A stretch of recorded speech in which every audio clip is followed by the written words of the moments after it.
The next one that we're going to be looking at is the new right. Ooh, I wonder whether they sit on the right or the left-hand side. We'll figure it out. What could it be? Right, so the new right. The clue is obviously in the title, but the new right are very closely linked to the functionalist way of thinking, although they might be a little bit more maybe extreme, and people generally don't like the new right. For functionalism, they think inequality is good. It's good that we have inequality. The new right think inequality is inevitable. It's always going to happen. In fact, they might go as far as saying it's natural that there is inequality. You know, the system is it's fair, I suppose. It's not necessarily unequal. It's fair that there's these positions and that these things happen in society. So let's look at what we mean. So for one, you've got Peter Saunders, and Saunders is going to say that our traditional classes, and I'll just draw the traditional classes out here. So middle, upper, and working class. Saunders is going to say middle class and the upper class have higher IQs. They are born innately smarter. That is why they sit here. That is why they sit here on our social class hierarchy. Now, some of you might agree with that, some of you might not, but that is the view that he has. We've also got Charles Murray. Charles Murray is going to change the shape of this diagram, because Charles Murray is going to say that what has happened in society is we have got and we've given birth to an underclass of people who can't sit in this category of working class, because in order to be working class, right, you've got to work. And there's a problem that Murray says exists, a vast group of people in society who don't want to work, and they sit at the bottom. Now, I can't just draw another section on the bottom of my triangle here and label it underclass, because it would mean that the population of these groups are incorrect. We don't have more people, we don't have the most people in society unemployed and on benefits, otherwise society wouldn't work.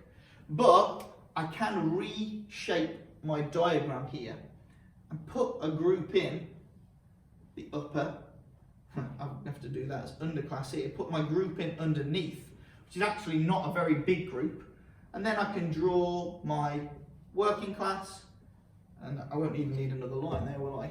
I can put my middle class in here. Now, Murray's going to be very, very critical of this underclass. He's going to say that they are drunk, they are lazy, and the problem that has caused the underclass is the government, because they have become welfare dependent. They have become reliant on a system of benefits that allows them to remain in this position. Again, you could agree with that, you might disagree, but we'll look at some evaluation for it in a second. Now, this particular group that Murray saw developing, he was a bit worried about. And what he would say is that the traditional kind of class structure is shifting. This middle class, this working class group, is getting smaller, because a lot of the really lazy ones are becoming members of the underclass, or a lot of the ones that want to work really hard, they're becoming middle class. So actually the group that's getting smaller and smaller is the working class. We're going to look at that idea and analyse it next week as well. So if you're watching this in a few weeks' time, Fiona Devine and her work will potentially criticise this idea that the working class are getting smaller and smaller. But nevertheless, this is the new right perspective. The inequality exists, it's natural for society to have inequality. We've got smarter people in the high classes, we've got lazy people in the underclasses. The best way to get rid of this underclass group is by cutting the benefits and forcing them into work. Quite a harsh way of putting it, quite a right-wing way of putting it. Now, evaluatively, you might say, well, maybe this idea of the underclass is based on stereotypes. Maybe Murray's stereotyping working class, underclass people.